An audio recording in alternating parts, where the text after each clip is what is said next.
More info at 202-4YOU or BaptistJax.com. The North Florida TPO is committed to shaping our transportation future.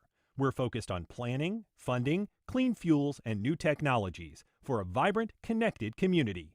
Learn more at northfloridatpo.com. Florida Theater presents Jim Henson's Fraggle Rock, Back to the Rock Live, featuring puppet creatures from Jim Henson's Creature Shop, classic Fraggle songs, and immersive visual effects. Sunday, May 11th at 3 p.m. Information at floridatheater.com.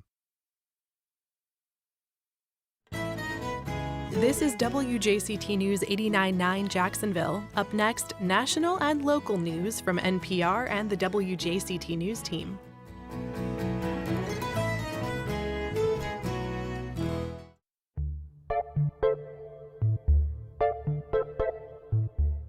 Good morning, I'm Ann Schindler. On today's First Coast Connect, the image of a former inmate's badly bruised face has prompted questions about how she was treated while in custody.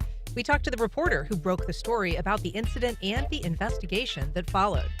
Then, celebrating examples of public service at UNF. And for the second year in a row, an Ed White High School student has been named the Boys and Girls Club Statewide Youth of the Year. We talked to both this year's winner and last year's about what the honor means and what the local chapter is doing right. Finally, a summer dance intensive asks dancers to get moving now. Join the conversation. Give us a call at 904-549-2937. You can also email First Coast Connect on WJCT.org or tag us on social media. It's all ahead this hour after today's news.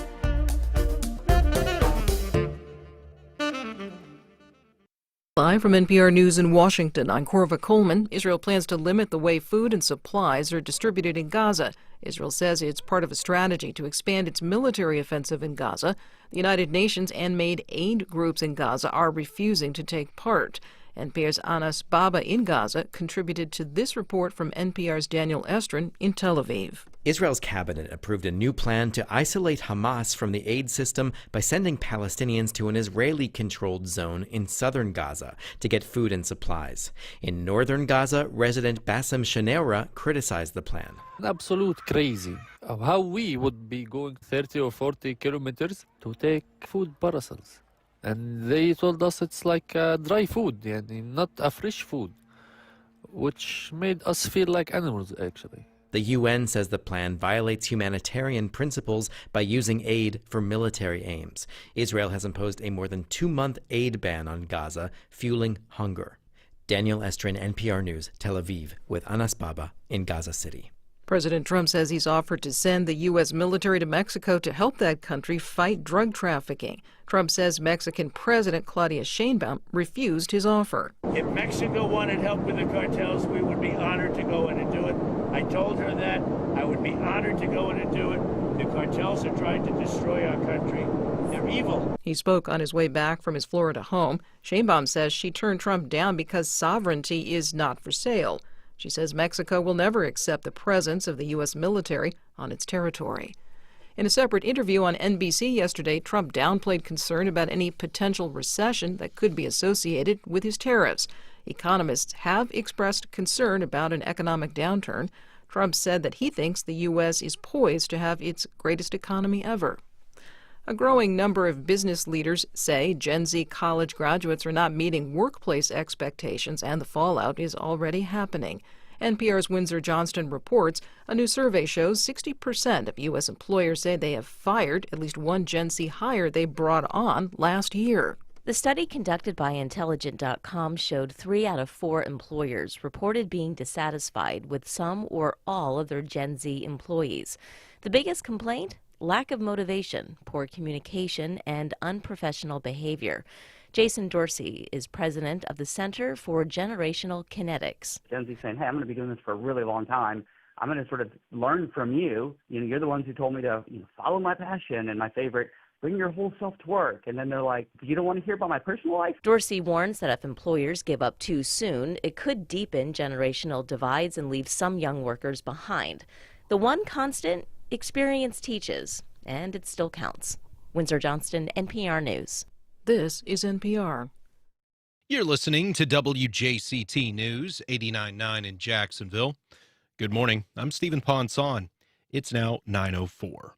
The warehouse that supplies Winn-Dixie stores in the Jacksonville area is closing July 4th and laying off all 490 warehouse employees. According to a letter sent to the Florida Department of Commerce by C&S Wholesale Services, the layoffs will be permanent, although some of the employees may be offered transfers to other company locations. Doing business as C&S Wholesale Grocers, it recently acquired Southeastern Grocers and 170 Winn-Dixie and Harvey stores from discount grocer Aldi.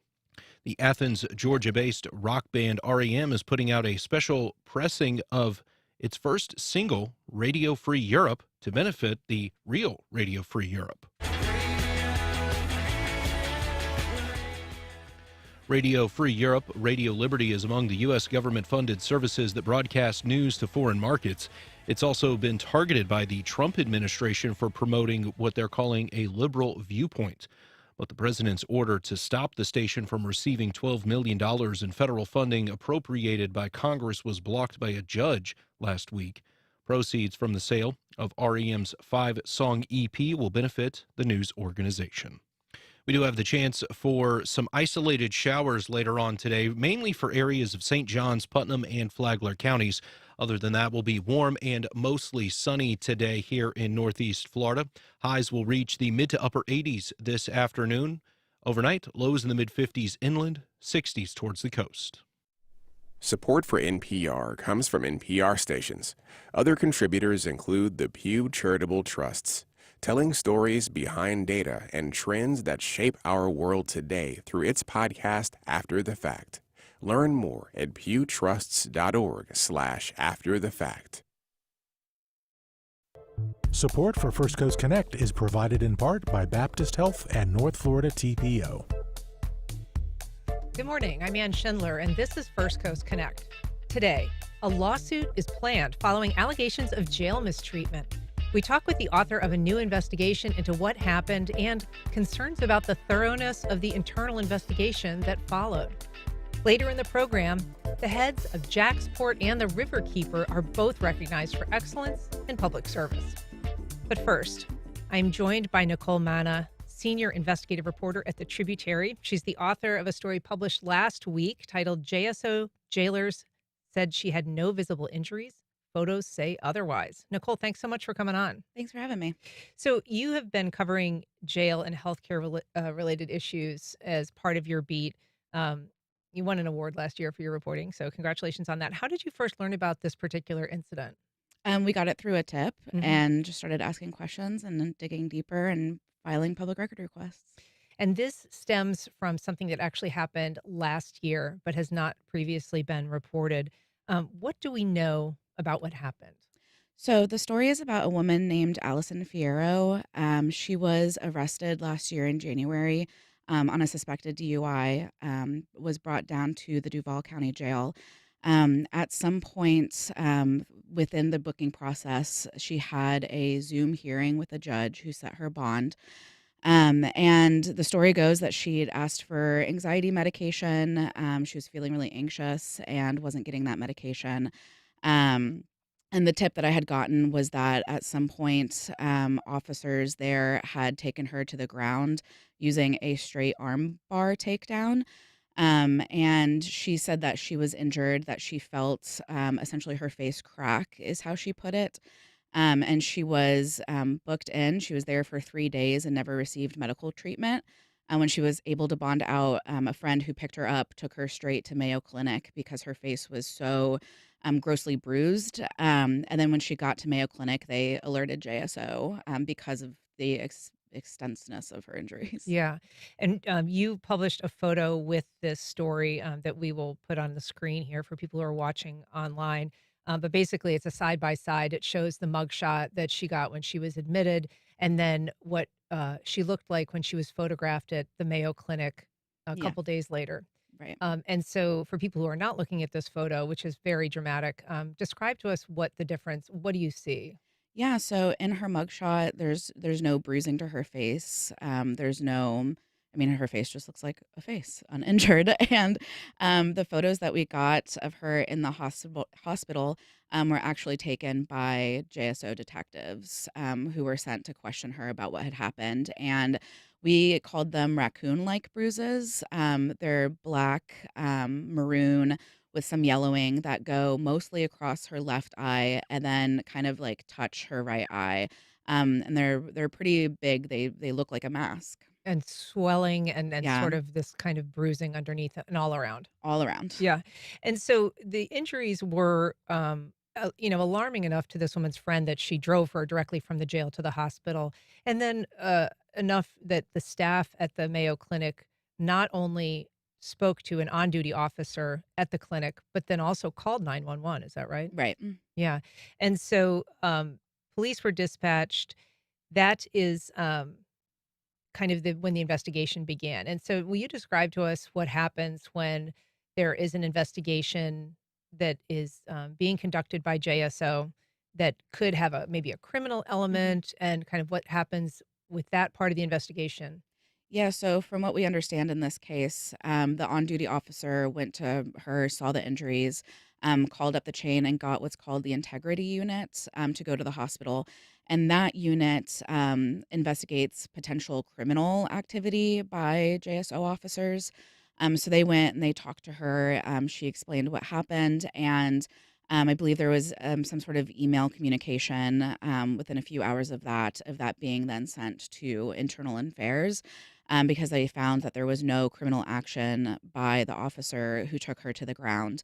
And Allison was never contacted by Internal Affairs. So the only time she got to tell her story to JSO was to the integrity detective at the hospital. And do we know anything about the integrity investigation? I mean, how they look at something to determine that there was no criminal component to what happened? It's really hard to say in this case because all I have is the documents saying that an investigation happened.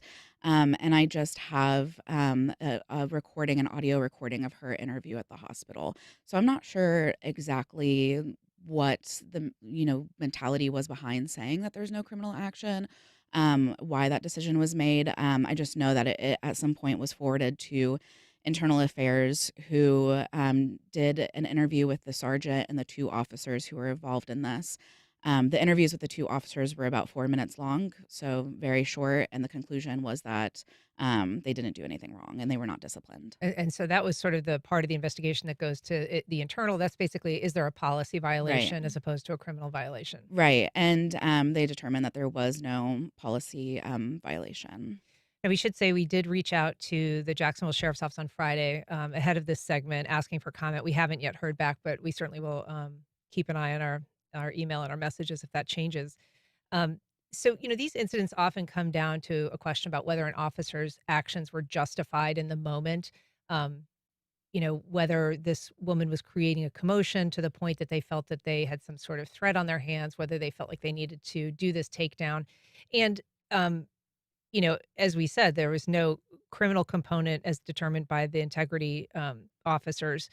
So this comes down to a question of policy. And it's, the question of whether they behaved appropriately is a policy question in this case, but also what happened in the investigation. And I that's one of the things that you focus on in large part in this story is not necessarily whether in the moment that decision was right or wrong, but kind of how thorough and whether the investigation was adequate. Yeah, one thing that really stuck out to us is that there was no response to resistance form that was filled out by anybody at JSO, which I think in other departments it's called a use of force form. So that's kind of essentially what it is. If force is used, you're supposed to fill out this form. We have a copy of the use of force policy, which outlines pretty clearly when a form should be filled out. And it says when somebody is injured during force, it should be filled out. And then it describes what force is, and a takedown is described as force. And so the question we had was, why was that form not filled out, and why was there not any discipline because it wasn't filled out? And it does sound from the interviews that you obtained of the officers that they basically said there was no blood, there was no injury that we were aware of, whatever happened during that takedown, there was no visible sign that this woman had been badly injured, and therefore no need to file that response to resistance form because that's required only if there's an injury that results. Right. And I think we all kind of know too that bruises don't show up immediately. She was in the jail for another 3 days, and according to her, requested medical multiple times, and told, people who check on the people who are being housed, and told them, my face didn't look like this when I came in. Can you please look at my mugshot? Like I'm hurt. From what I understand, inmates have access to an iPad of sorts where they could put in medical requests. She said that she put in requests through that system. We filed a record request so that we could get copies of that, and that record request was denied. So, And the basis for that, what is it? Because it's medical. because it's medical and personal. And as you said, that there is a lawsuit that's going to be coming. So it'll be interesting if we could get that in discovery at some point. But some of those records might also be harder to get because they could be litigated. Yes. Yeah. If you're just joining us, we're talking about a new report in the Tributary about a incident that happened at the jail and the investigation that followed. I'm talking to senior investigative reporter Nichole Manna. If you'd like to join the conversation, you can give us a call at 904-549-2937. You can also email firstcoastconnect@wjct.org or reach out on social media. So the response from the sheriff's office in terms of what happened to Allison Fierro involved a letter, actually, from the sheriff. Can you explain what that said, what may have triggered that letter from the sheriff to her? Yeah, so when you file a complaint against an officer and it is investigated by Internal Affairs, from what I understand from other stories we've done, it triggers a letter from the sheriff saying, we've gotten your complaint, we're investigating this. And then usually when the investigation is finished, you get a letter that then says what the outcome of that investigation was. And in this case, she did get a letter from Sheriff T.K. Waters where he expressed regret that she, I think the word was, received the event unfavorably. So we got a copy of that letter too, which I believe that might have been sent to her before the investigation was completed as we've received your complaint, we are looking into this. And it's not clear that there's anything unusual about that letter where he Right. expressed regret that her experience was unfavorably perceived. Right. Yeah, okay. And so was anyone disciplined in this incident? No. And is there any additional steps that could happen as far as you know in terms of discipline? I don't know. That's a great question. I emailed JSO asking if they could send a comment or if I could ask them questions, because that's a question I have is, now with this information and, kind of with everything going on in the jail related to healthcare, can they reopen this investigation? Can they look at it again? At least in terms of should this RTR report have been filled out? But I never got a response. Do we know? I mean, she has said that she filed these on the iPad that they're given, that she filed these medical notices of some kind. Do we know for a fact that she did? That's what she said. But because I couldn't get that record request, I don't know. And because JSO doesn't respond to my emails asking questions, I don't know. So you also asked for video, and we know that the jail does have surveillance video in these areas. Particularly, this is kind of like the booking area where Right. where this occurred. And so you've asked for that. Tell me about kind of what response you got to that request. We got a response saying that the video had been recorded over. As from what I understand, videos are retained for a certain amount of time and recorded over unless somebody has asked for it to be retained, like an attorney. Her attorney did request the same video and got a response back saying that the video had been retained.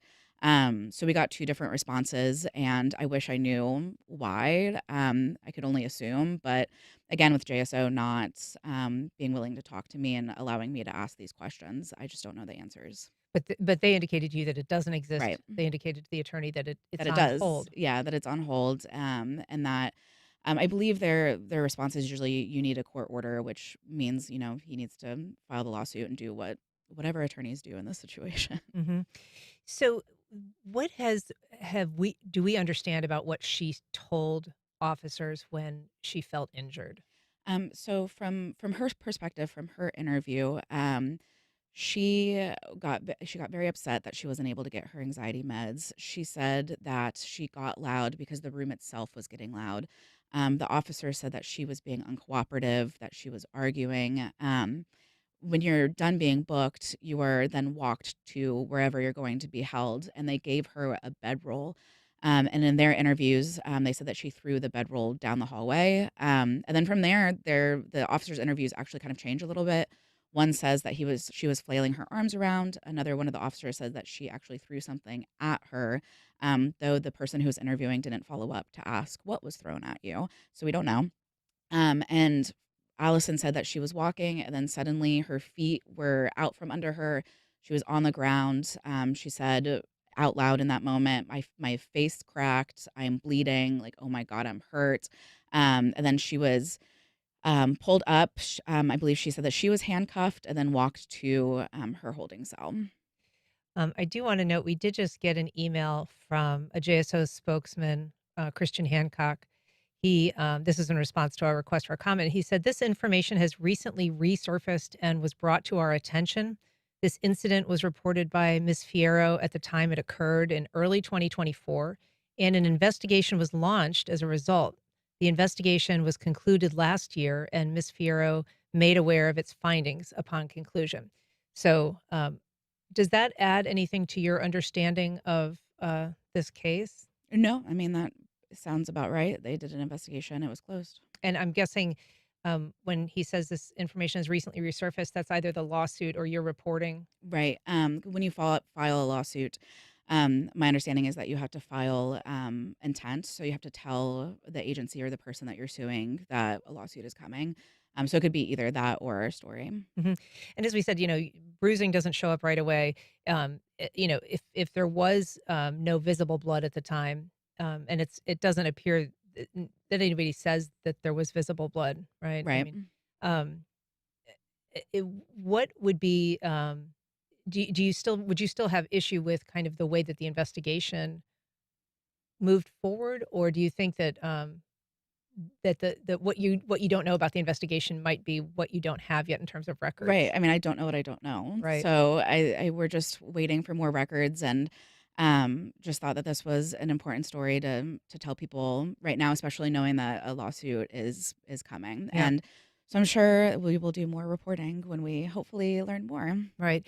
So I want to ask you because, as I mentioned at the beginning, you've been doing a lot of reporting on jail, healthcare. There was recently a story of a jail inmate that died in custody Mhm. following an incident. So can you kind of catch us up to speed on where things are in terms of medical services at the jail? Some of that changed a lot after you began your reporting, kind of Yeah. where we are today. Yeah, so we did a story recently within the last month or so where we got copies of the jail inspection reports, which happen, I believe, yearly. And in those reports, we learned that when JSO changed their providers to NAFCare, NAFCare hired an additional 14 staff members, which included fully booking or fully staffing the booking area and other support help, some supervisors. And they also added, I believe it was 2 medical carts.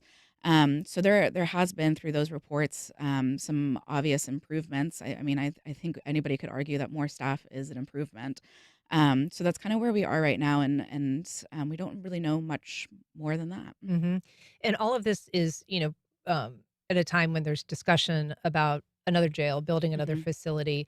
And there has been a lot of conversation around that proposal that has involved dealing with inmates in a different way, processing them in a different way, creating a special, kind of avenue for people who might be suffering from some sort of mental, Mhm. problems at the time they're booked, creating better medical facilities that are on site. Um, how closely have you been following, the jail proposal and whether some of those options might alleviate the problems that you've reported on? Yeah, so one of the things that I was following closely that I haven't been able to much in the last 6 months, just 'cause so much other stuff has been happening. Mhm. But the jail currently doesn't have a full infirmary. which means that people aren't able to get very simple treatments. Like they can't get an IV. So if you are arrested on a DUI and you're extremely, what's the word? Dehydrated. Dehydrated. Thank you. You can't get IV fluids there at the jail. So you have to be taken to the hospital. So there's a lot of intervention that the jail can't do right now. So some of the proposals with the new facility would be to have a full infirmary with a lot more beds that could treat people on site and quicker. hmm And in terms of drug use within the facility is kind of something else that you've looked at and has also been reported on because there have been a number of instances where people appear to have had overdose deaths, something Yes. that you've reported on. Yeah. There was a suggestion that there might have been fentanyl involved in this recent inmate death, and then I think more recently some information that perhaps there was no fentanyl in his system. Oh, that I didn't know. Yeah, I think that the family attorney has said, released a statement. This is Charles Faggart, who died, saying that he was not on fentanyl at the time. Um, Yeah. and Oh, interesting. so, Yeah. Okay. Good to know. but what do we know about the trafficking, the problem of drugs in jail? Yeah, I did a report. I believe it was last year where I think it was 6 people had died over the time frame that we looked at with fentanyl in their system. I can't go as far as saying that they died because of the fentanyl, Mhm. but they did have it in their system. We specifically looked at people who had been in the jail more than 1, 2, 3 days, because that tells us that they got it within the facility. And recently, we've seen an attorney who has been charged with smuggling drugs in through legal paperwork. We saw a JSO staffer last year who was arrested for bringing drugs into the facility. And at that time, Sheriff Waters said, he was taking steps and measures to make sure that this stopped happening. And he didn't go into detail about what those were. That's pretty much, I think, caught up. Couple of messages I'll just read here. One from Tom on Facebook. He says, "This is a pattern with both the jail and JSO as a whole. These excessive force complaints under Sheriff Waters are routinely denied with the blanket claim that no laws or rules were broken." Also, an anonymous message from a listener in Mandarin who said that he was physically assaulted during a Baker Act, had his hands tied behind his back, and was thrown to the ground. Says this happens all the time to minorities. The only reason the news is reporting this is because she's an affluent white female. I guess I just ask you to respond. I mean, I know you said that this came to you as a tip. Mhm. Um, Yeah, kind of with everything we've been talking about, I only know what I know. I can only report what I know and what I'm told. So, I'm always asking people if this happens to you, if this happens to somebody like, please let us know.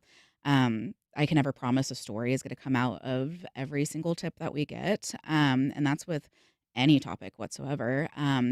But, alert your local news reporters. Doesn't have to be me. There's a lot of great reporters in this town. Let us know when these things are happening. and you'll look into it. Exactly. Yeah.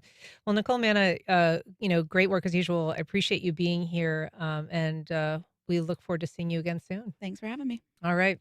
Up next, a local teen gets statewide recognition for leadership and academic excellence. For the second year in a row, the Ed White chapter of the Northeast Florida Boys and Girls Club produced the Florida Youth of the Year. Here to tell us about it is Wyatt Parlett. He's the Vice President of Operations for Boys and Girls Club of Northeast Florida. Good morning, Wyatt. Good morning. We are also joined by this year's winner, Caleb, the Florida Youth of the Year 2025. Congratulations, Caleb. Thank you so much. And sitting right next to Caleb is Nico, who is the 2024 winner, who also went on to win the national, the regional, and then the National Youth of the Year. Welcome. Nice to meet you, Nico. Nice to meet you as well. Good morning. And congratulations also. So, Caleb, you are going to be graduating soon. Yes, ma'am. And you're going to be competing for Regional Youth of the Year, which is kind of the next step after winning Florida Youth of the Year. Can you just tell us a little bit about the significance of this recognition to you personally? Yes, ma'am. So to come from the Boys and Girls Club, I come from Edward H. White High School and actually be a friend of Nico's and see what he went through last year with the Youth of the Year competition, to understand that Youth of the Year is the biggest program in my club, and we basically have an honor to be a Youth of the Year for my club, not only coming from Jacksonville, Florida, but represent the whole state of Florida, and now going to Atlanta, Georgia, where it's actually the Boys and Girls Club headquarters, to compete against 20 other states. It's such a surreal moment to understand where I come from and help to understand every youth, to teach them that your path doesn't define your future. tell us a little bit about your path. I mean, how did you get involved in the Boys and Girls Clubs in the first place? So actually, if no one's ever heard Nico's speech before, his speech, he talks about the barbershop program in our club, how he became a barber in our club. And I actually was one of those kids that got a haircut from him. Actually, my earliest memory, I was a ninth grader that didn't know about the Boys and Girls Club. I was very uncertain, and I didn't even know what was the Boys and Girls Club had to offer. But Nico said, come to the club, let me give you a haircut for free. He gave me a haircut, but it was bigger than the haircut. The barbershop program became like a room and an atmosphere where I found brotherhood, mentors, people like Mr. Starks, was the father figure in my life now, people like Nico, which is like a brotherhood. And me growing up as the only child, I never knew the power of community until I sat in those chairs. That's great. And so, Nico, when you first reached out to Caleb, what were you thinking? Was it, this is a kid that could use some help, some participation? He just needs a haircut. Like, what was your Well, driving motive there? Well, to be honest, I was actually looking for like students to practice on, and most students had to ask their parents to get a haircut, and some weren't too sure because I didn't have my barber's license, and I was just a random student, also one of their peers. I'm only a grade like above Caleb, so like most students didn't want to get their haircut by me.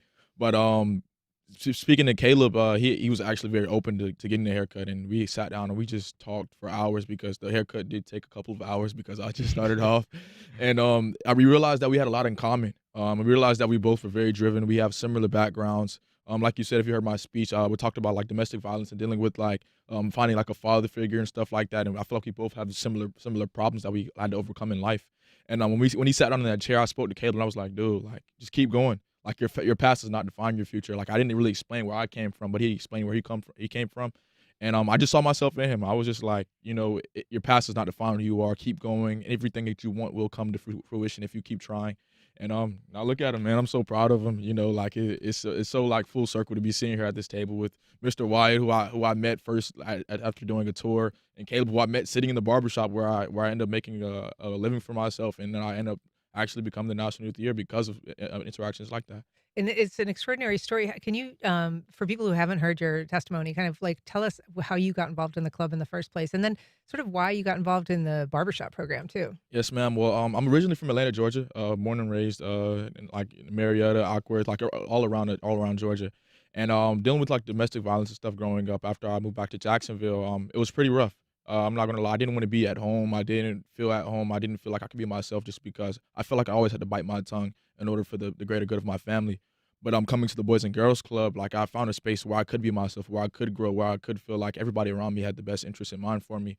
And that's why I joined the Boys and Girls Club, to be honest. I remember sitting in my leadership class, and we walked in to talk about the Boys and Girls Club and who we could become. And I was like, man, I just want to play video games because I heard they had a game room. And then she spoke about the barbershop and stuff like that. And at first, they didn't even have a barber in the barbershop. But after a couple conversations with her, she found out that I had a passion, or I just wanted to learn. I was so eager to learn how to cut hair. And she actually went and found a professional barber for me. Jake, if you're watching this, man, shout out to Jake, man. He was a very like a huge pillar in like my success as a student and even my growth as a young man, growing into being the young man I am today. And sitting in that barbershop and learning how to cut hair was one of the best decisions I ever made. Like it created so many different connections that I never would have had. Like if I never was cutting hair, I probably would have never became like as close as with Caleb as I am, or even had the opportunity to grow in my Boys and Girls Club, because that became a place where students would just come and sit down and have conversations and get to know me as a person outside of everything that I was doing in school. And it just became a place where I wanted more students to come as well. Like hence why like bringing students into the barbershop and just having them like come and sit and get a free haircut. Like I just wanted more students to be involved in the great work that Boys and Girls Club was doing. And so have you given Caleb some advice as he's heading down this path now to be competing for first regional and then, fingers crossed, National Youth of the Year? Yes, ma'am. Well, I mean, if everybody doesn't know, Caleb's also the 7th Mr. Ed White High School as well. And I was the 6th Mr. Ed White High School. So like Oh, going wow. through that process before Youth of the Year, I saw the spark in him. Like he's always had it in him. Like I don't think anybody could take credit for who Caleb is today, because Caleb's just Caleb. Like you don't come across another Caleb.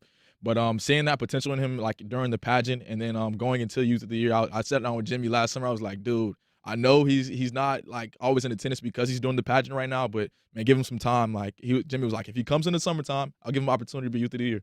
And I look at him, man, like he won state, he's going to regionals, like It's been a surreal moment. exactly. So what is the competition involved for people who aren't familiar? How do you present? What do you do? How do you actually compete for this title? So you compete from getting nominated from your club. So in my Boys and Girls Club, when we had a National Youth of the Year winner at every HY high school, everyone in the school was like, I want to be Youth of the Year. So our unit director, he makes sure that every kid in our club has the opportunity to be Youth of the Year. So go through a process. We have 3 essays and give a 3-minute speech about your Boys and Girls Club experience and what you've learned through the Boys and Girls Club.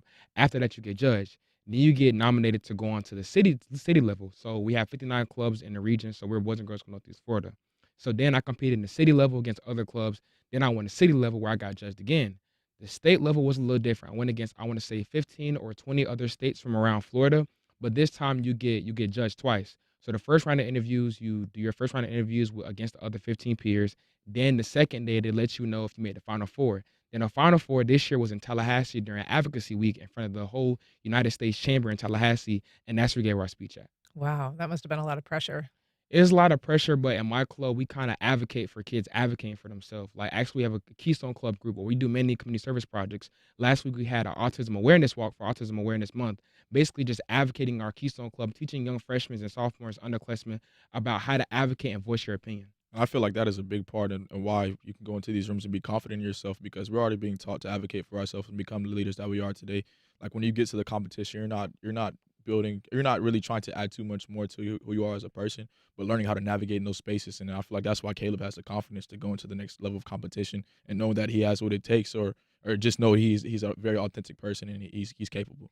And Nico, you're at Florida State University? Yes, ma'am. Yes. Go Noles. All right. And Caleb, you're going to be planning on going to CAU, Clark Atlanta University. That's right. Yeah, next year. And so in Atlanta. Actually, this summer, actually. Is that right? Yes, You're ma'am. starting early. Yes, All right. What are you're going to be studying criminal justice? So I'll be majoring in psychology with a minor in criminal justice, accomplishing my goal of being a U.S. attorney. So I'll actually be admitted this fall, but during the summer, starting June 22nd, I have an internship job with Google Scholars Academy. Shout out to Dr. Stacey Robertson at Clark Atlanta University. I'll be studying my major while also having a job with Google headquarters, working there while living on Clark Atlanta's campus. So, and after Clark Atlanta, law school is ultimately what you want to do. Yes, ma'am. Yeah, all right. Wyatt, I want to bring you in. Risk of overshadowing you here with these two stars. Tell us a little bit about how you got involved in the clubs in the first place. Yeah, so I was going to study art education, and one of my classes was teaching in diverse populations. And I had to choose a volunteer location that was diverse. They gave us a list, and you could choose from any of the locations. And I had been to the Boys and Girls Club as a child. We did taekwondo at the club at the beach. So it was really the only one I recognized on the list. And so I chose it to volunteer at. And when my volunteer hours were done, I fell in love with the mission, the movement. I mean, when you see young people like Caleb and Nico, and it just gave me a place, too, to grow as an adult. So I started out as a part-time staff while I was in school and did pretty much every position up till now vice president of operations. And obviously, these are some very impressive kids that you are able to work with, and I'm sure it's pretty inspiring. For people who aren't familiar with the mission of the clubs, though, I mean, what is the population that you are helping to bring in, and what kind of services do you offer? Yeah, so we're working with the communities that need us most, with the families that need us most. So as Caleb said, 59 locations across Northeast Florida. So one of the big things is that we make sure every child that comes into the Boys and Girls Clubs has a meal. We feed them. We have academics, certified teachers are on site, making sure that they have all their academic needs met. And then we have enrichment. So Caleb had mentioned something like Keystone Club. Keystone Club is an enrichment program that provides leadership and entrepreneurial experiences for young people in the clubs. So anything from robotics to drones to youth leadership, sports and rec, that's our enrichment space, and that's where we really thrive. And so we want to make sure that the young people that come to our club are safe and they can learn and grow as young adults. What is it that you think is, how would you attribute the fact that you've got these two recent winners from Ed White? It seems like an extraordinary kind of lightning strike. So we had never won state before Nico. So, this was all new for us when Nico came. I remember I was at the state competition and we were going nuts when Nico won state. And then we went to Atlanta for regional and national as well. And it was just an amazing experience. But it's these young people, right? We poured a lot into those leadership experiences. When you talk about something like the barbershop, that was new for us. So we sat our young people down and said, what do you want to see within your space? And we listened to them. So we started things like cosmetology and barbering and dance studios, and they have a photo lab now at Ed White. And we really just wanted to listen to them. So something like the barbershop was extremely important. So it is learning a trade, but it's also that kind of offline mentoring piece, right? So our barber can tell these young men how to go about life. Sometimes if we're saying it as staff members, that it hits a little different with the barber, and when we're all saying the same thing, it's really a really cool mentor space for our young men. And that's really, I think, the secret sauce is really just listening to our young people, giving them a sense of belonging, and really listening to what they want with inside of their Boys and Girls Club. And I would guess that the kind of see it, be it. I mean, now that you've got a winner, you can, sort of, is a great example that it's something that can be done, right, Caleb? Yes, ma'am. Yeah. And so, what is the actual shape of the next level of competition? Who do you go against in the regionals? How many people will you be competing against? Do you have sort of a different strategy, for lack of a better word, or is it just kind of like bringing your story to a different stage? Yes, ma'am. So actually, we have our regional competition coming up June 12th, as our ceremony is, and conveniently in Atlanta, Georgia, where I'll be at for the summer. So actually, now I mentioned earlier how I went against 15 or 20 other cities. Now, since I'm representing state of Florida, I'll be going against states like state of Alabama, state of actual Georgia, and the states that are surrounding during the southeast region of America for Boys and Girls Club.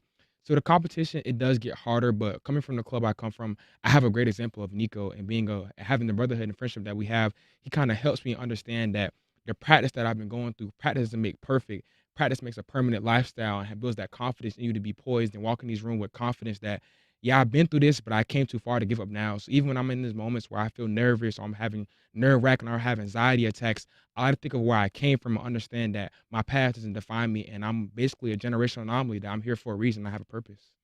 What advice are you giving him, Caleb, at this point? Or excuse me, Nico, at this point? Well, I would like to say, like you said, if you could see it, you can be it. I remember my 10th grade year, my sister, she was a senior in high school. She actually she got second place at state at Youth of the Year, and I was like, wow, like that's my older sister. Like, she went to Florida State as well. I followed her to Florida State, and just watching her go through that and watching how poised she was, and seeing how she gave so much glory to God, and singing the confidence that she had by giving glory to God. That's what I tell Caleb all the time. Like, if it's going to happen, if it's written out for you, it'll happen. If it's not, it's not. You're going to be great regardless. You're going to Clark Atlanta University. You had a stellar year as a senior. Like, you're like the face of almost the city. I like to think, like, Caleb he's been doing this big one. Like, for real. Like, in Jacksonville, he's really been the example of what you like, just being yourself. And that's the biggest part of Youth of the Year, being yourself and being able to go into these rooms and being authentically you without having to worry about anything else. Like, that's the purpose of being the Youth of the Year. Well, it is such a pleasure to meet both of you. Caleb, we wish you all the best Thank in the you next so round of much. competition. I'm sure you'll do terrific, and good luck at Clark Atlanta too. Yes, ma'am. Thank All you. right. Thank you Thank for you. being here. Really appreciate Yeah, it. thank you. Have a good one. All right, you too. Up next, the heads of Jacksport and the River Keeper are recognized for excellence in public service.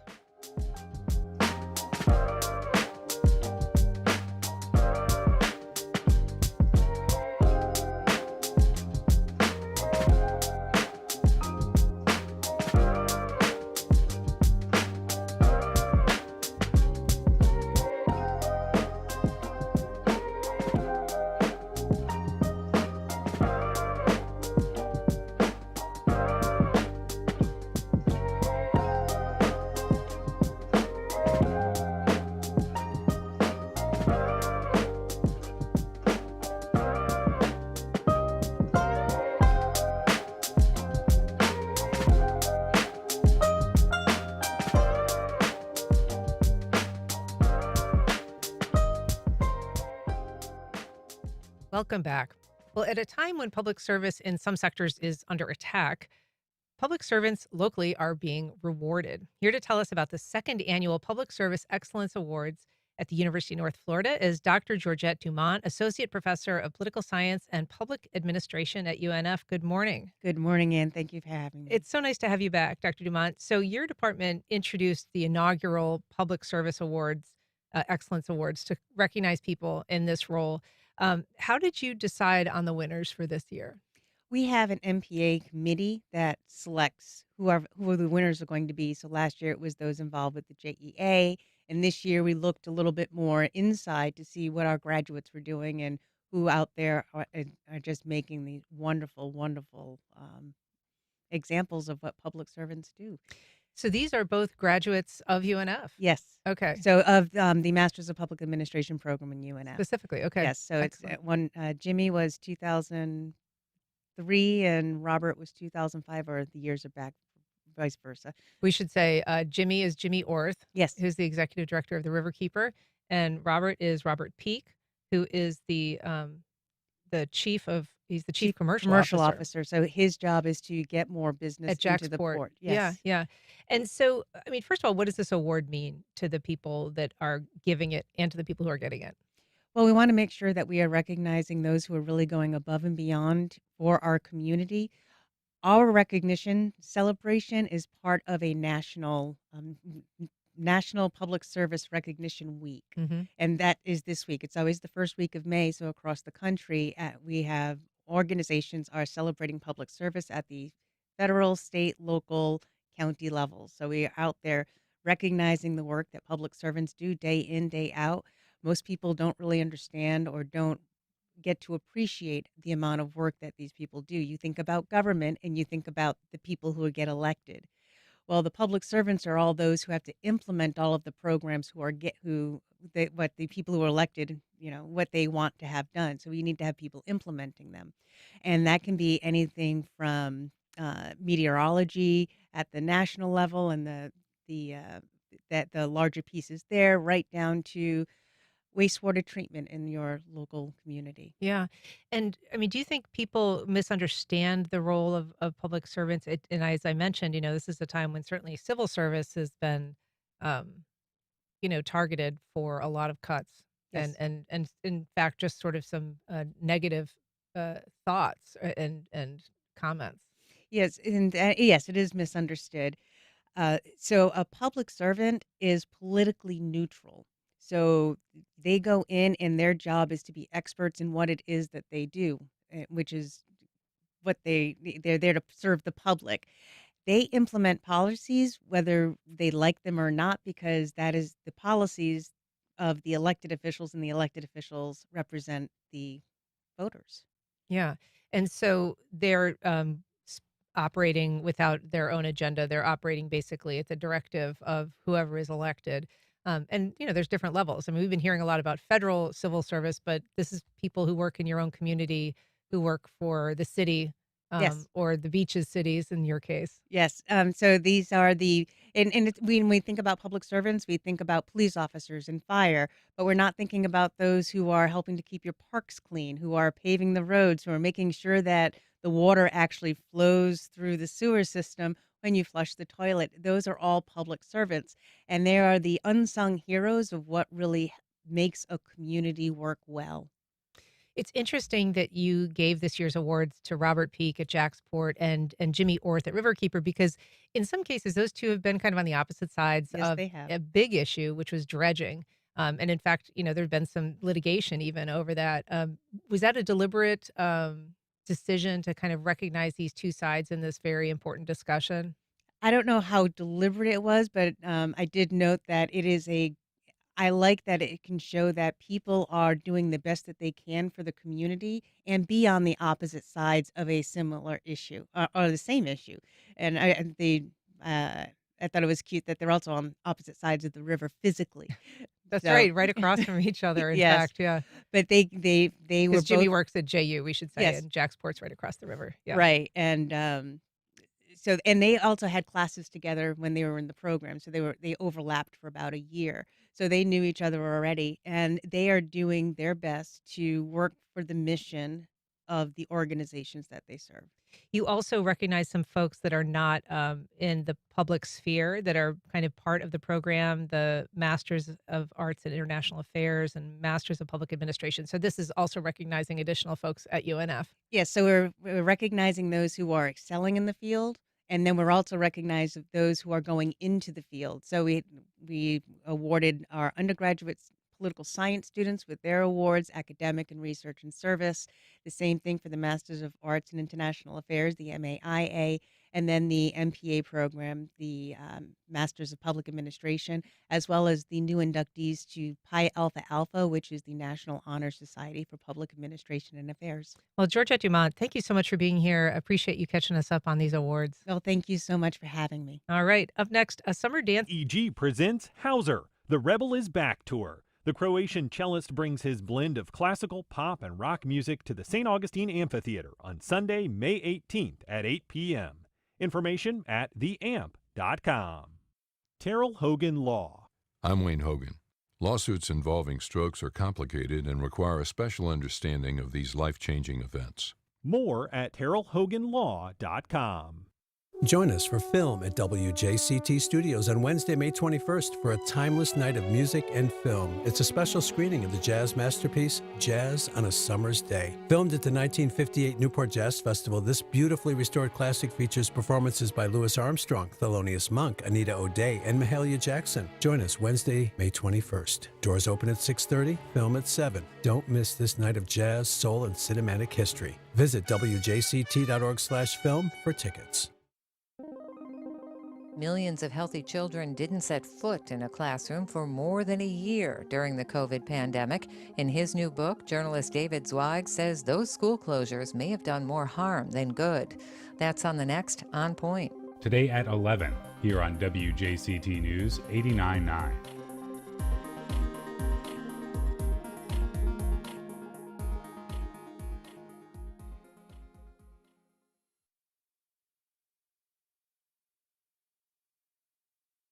President Trump wants Congress to pass what he calls a big, beautiful bill. Its main goal, extending tax cuts implemented in his first administration. But Congress will have to find new ways to cut its own spending. But where and by how much? That's next time on 1A. Today, starting at 10 on WJCT News 89.9.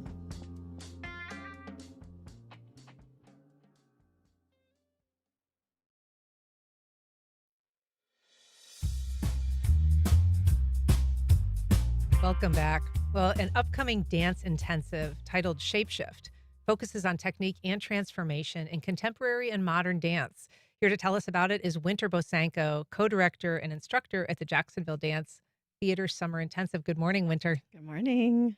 We're also joined by Jessica Planca. She is a company dancer and a summer intensive instructor at Jacksonville Dance Theater. Good morning, Jessica. Good morning. Thank you for having us. So, Jacksonville Dance Theater is the longest standing professional company, a modern dance company here in Jacksonville. It's actually contemporary modern dance, which is a funny thing. It's kind of like we're defining modern dance as sort of its own thing. So this is contemporary modern dance. Can you kind of explain what all that means?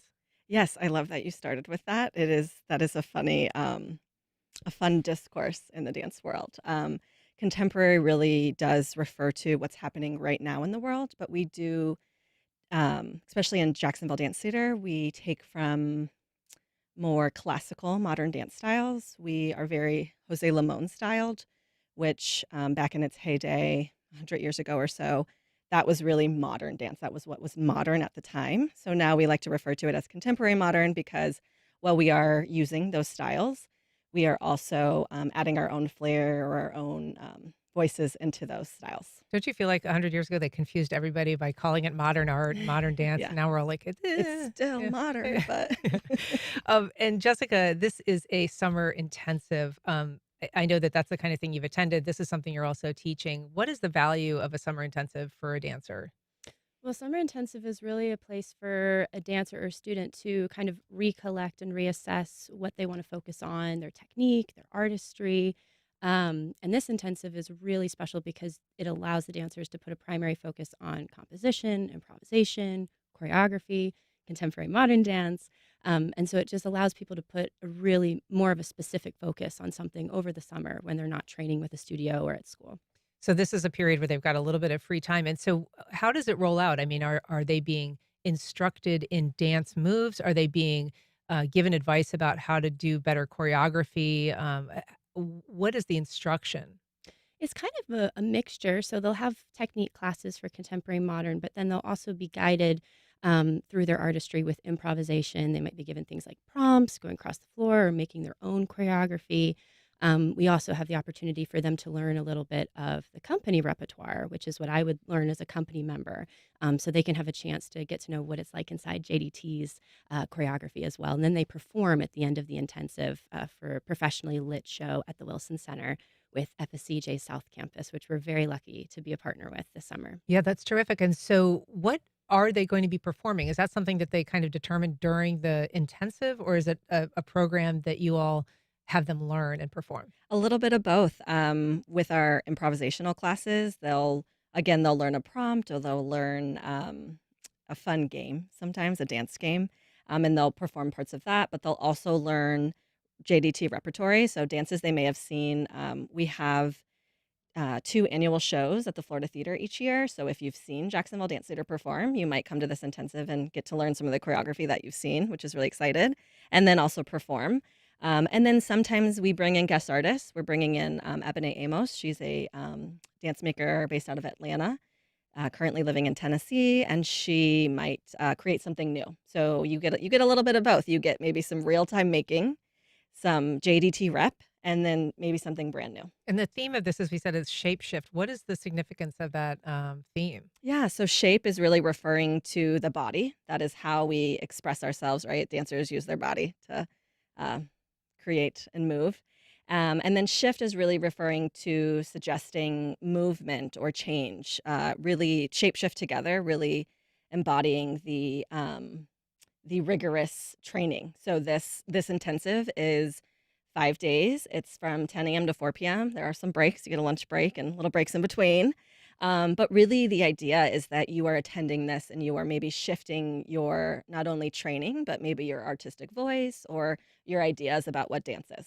And it is intensive, as the name suggests, but it provides some close kind of individual feedback as opposed to maybe a larger setting. Is that right? Yeah, and it's exciting. You might our artistic director, Rebecca Levy, will be there. She'll be teaching, and you might get a little bit of more one-on-one time than you normally would. And, are you interested in starting your own dance company? She is the founder of JDT. She's a great resource to talk to about that.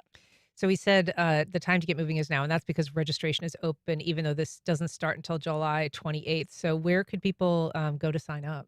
They can go to jacksonvilledancetheater.org, and under workshops and classes, there's a registration button. And it's happening. I don't know if we said July 28th to August 1st, and we're taking submissions now. So Excellent. Dance with us. Yeah. All right. Well, Winter Bosanko, Jessica Planca, good luck with the intensive, and thanks so much for coming on today. I really appreciate it. Thank you. And come see us at our show this weekend, Weave, at May 10th at Florida Theater. Oh, that's right. Weave, and it's at Florida Theater, May 10th. Excellent. Yep. Thank you for that. And that's our program. Thank you for listening. If you have questions or comments, you can send either to First Coast Connect at WJCT.org.